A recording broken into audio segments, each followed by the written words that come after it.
Tawagan tayo sa LTO ulit para kung yun ay na-transfer na papeles, baka 24 hours na-resolve ba natin ito hindi lang ganito.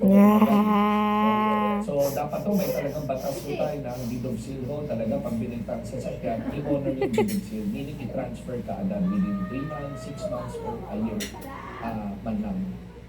So yun, napanood nyo naman po yung ilang mga tag po dyan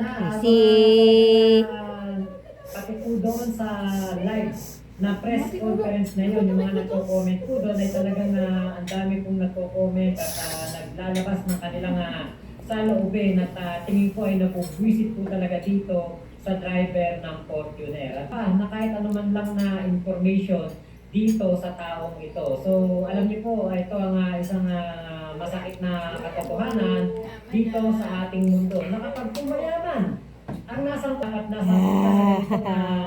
pagkakataon ang magagawa kundi sumagot sa mga